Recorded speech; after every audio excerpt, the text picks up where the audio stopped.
let's kick it off with the Mueller Report. In many ways, it's like the movie Roma. It's the thing everyone's talking about, but no one has actually seen. All we know so far is that President Trump claims the report is a total exoneration. But it turns out that might be total bullshit.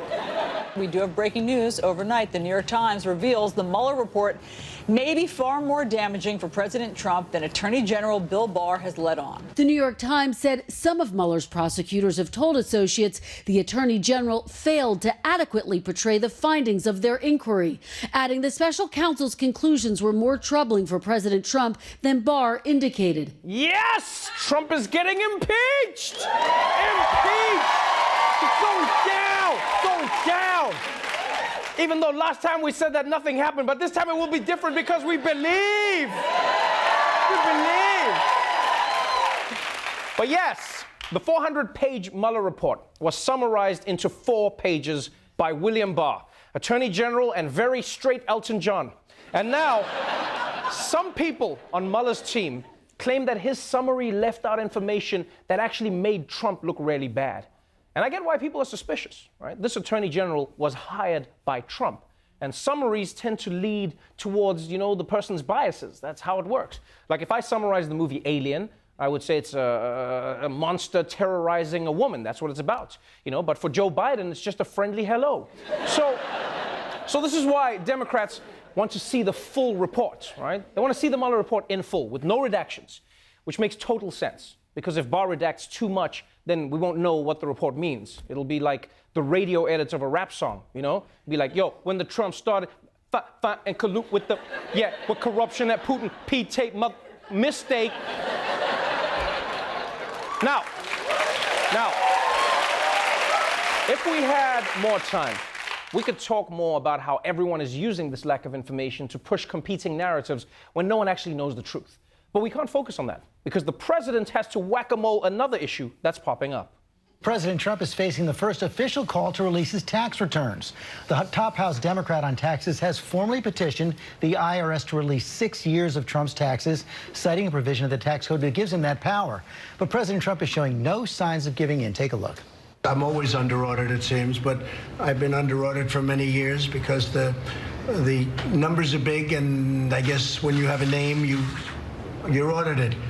But until such time as I'm not under audit, I would not be inclined to do that.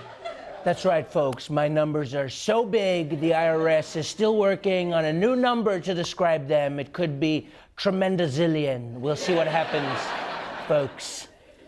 In fairness to Trump, he probably is under audit. I mean, Trump's taxes are so dirty, the IRS probably has them in one of those contagion rooms from Outbreak. And look, I want to see Trump's taxes as much as anyone. But after the Mueller reports, I'm not putting my heart on the line, all right?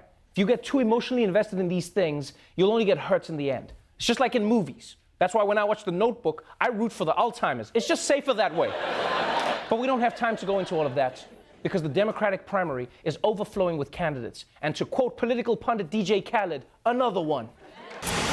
Add one more to the list. Democratic Congressman Tim Ryan of Ohio is in, joining the growing list of 2020 Democratic candidates, speaking out earlier on ABC, describing the moments behind how he made the final decision. I can go back just a few weeks where my daughter called me crying from school because her friend was crying to her. Her dad just got transferred at the local General Motors plant. The kids had to move. Yeah. And my daughter called me and she said, "You got to do something." And I said, "I'm going to do something, and I'm going to run for president of the United States." Oh. Okay, that's a strange way to help a friend. I feel like I'm going to start using that. Next time a friend asks me to pick them up from the airport, I'm going to be like, you know what, I'll help you, Dave, by running for president. I'll do it for you. Just for you. But that's right. Ohio Congressman Tim Ryan has officially thrown his hat into the ring, which brings the number of Democrats running for president to 17. That is so many people. Look at all those faces. Look at all those faces. Why so many faces? At some point, you got to ask yourself, if every Democrat runs, who's going to be left to vote? Huh? It's just going to be Trump with 50 million votes and then 50 million Democrats with 1 vote each. Now, we do have time to talk about Tim Ryan, but we have nothing to say about him. So instead, let's move on and talk about how the other Democrats in the race have a Spanish outreach program that is no bueno.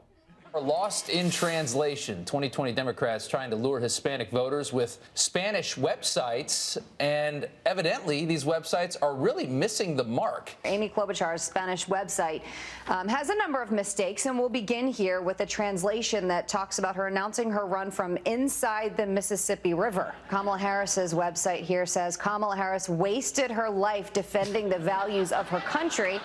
Oh man, this is so embarrassing. No, because the bad translation on Kamala Harris's website makes it sound like she's just like a broken shell of a woman. It's just like, God damn it, guys, I've wasted my life. Please make me president or I'll jump in that river with Amy Klobuchar, please. And I don't even know why Fox News is laughing at this, right? Of all the people, they can't laugh. Because, I mean, if they watched their boy Trump a few days ago, they would have seen him struggling to translate English into English. No collusion, no obstruction. I hope they now go and take a look at the oranges of the investigation, the beginnings of that investigation. The Mueller report, I wish, covered the oranges, how it started.